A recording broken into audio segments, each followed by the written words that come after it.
Pour son pied droit. C'est parti. Et c'est but. Superbe lucarne, superbe coup franc. Petr Cech un petit peu en retard. Et c'est la Corée du Sud qui inscrit le premier but de cette rencontre. 26e minute.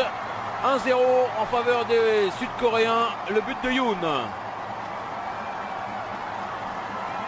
Elle était concentrée. Vous voyez son visage décidé à frapper ce ballon. Il est parfait, vraiment. L'intervention de Petr Cech un petit peu moins. Finalement, le ballon arrive un petit peu sur lui, mais ça va très très vite pour le gardien d'Arsenal, qui ne peut que constater les dégâts, comme on dit.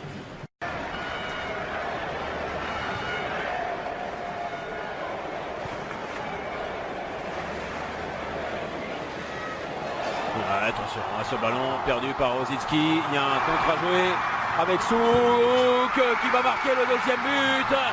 Là, l'erreur de Rosicky et ça se paye immédiatement. Yoon Jun-suk qui marque. C'est le joueur de cette première période. On disait que son travail usait énormément la défense tchèque.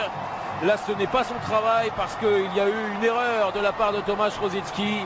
Le contre, encore une fois, a été joué extrêmement rapidement, une seule passe, et alors ça s'est fini tout en puissance par Yoon Jun-suk, le joueur de Porto qui marque le deuxième but sud-coréen. Rien à faire là pour Petr Cech. Le bon pressing et passe décisive cette fois-ci pour Yoon. Après son but de tout à l'heure. Il est dans tous les bons coups, le but sur coup franc, et puis là maintenant que Souris avec le ballon qui est contré. Et le premier but, eh bien, il intervient après 45 secondes simplement. Il fallait quelqu'un qui prenne ses responsabilités, c'est le défenseur central qui l'a fait. Le ballon a été contré par Tae-Wi Kwak, le capitaine. Vu contre son camp, sans doute, du capitaine de cette sélection sud-coréenne. Il prend complètement à contre-pied son gardien. Réduction de l'écart très tôt dans cette seconde période, grâce à la frappe de Marek Souris et grâce aussi, malheureusement, au ballon contré par Kwak.